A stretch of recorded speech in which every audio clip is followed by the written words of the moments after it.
From the guy who directed Edge of Darkness, Casino Royale, and the infamous classic GoldenEye, comes the Green Lantern. The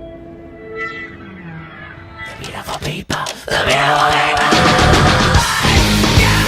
What do you see? Something beautiful, something free.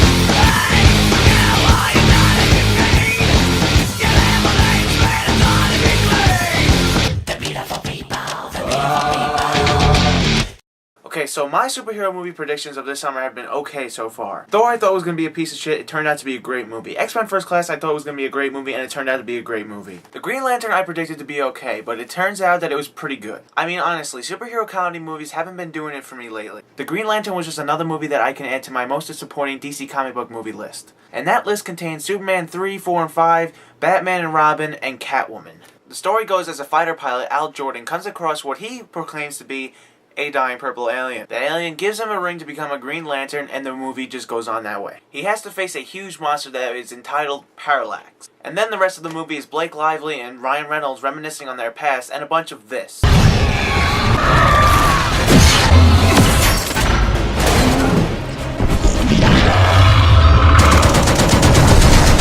So in turn, I thought Green Lantern was an okay movie. I really didn't think it was going to be anything special, and that was what I got. I don't think this movie was anything special. I mean, this is another movie where they could have done a better job, especially all of those other DC comic book movies I just listed in my most disappointing list, which was Catwoman, Batman and Robin, and all the Superman movies after the second one.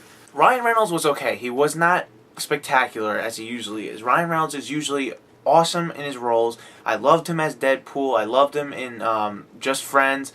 But he was kinda off on this movie. Blake Lively, as always, is really good in her acting career.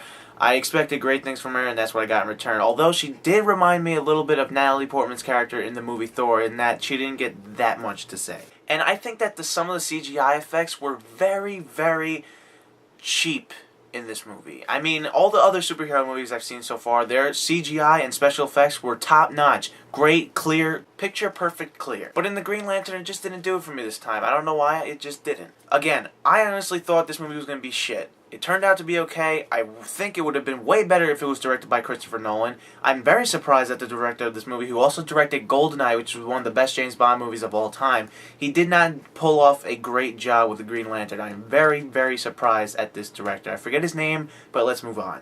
I have only read 2 comic books of the Green Lantern, one featuring him with Superman and one that he's by himself. And what I can tell is that he's a pretty serious guy in the comic books. He's not really that all comedical like Robin and Batman. He's more of a serious character, and in the movie itself, the Green Lantern was comical. Now, when I say he's comical, that doesn't mean he's actually that funny, because most of the jokes in this movie fell flat on their face. So if you want to see Green Lantern, go ahead and see it. I'm going to recommend it to you guys. Give it a shot. I don't know what you guys are going to think, but I personally think this movie was pretty good. It's not going to be remembered. Well, it probably will be because it's a superhero movie, but I honestly think it could have been better. It was just okay. And overall, this movie, as I said, could be better.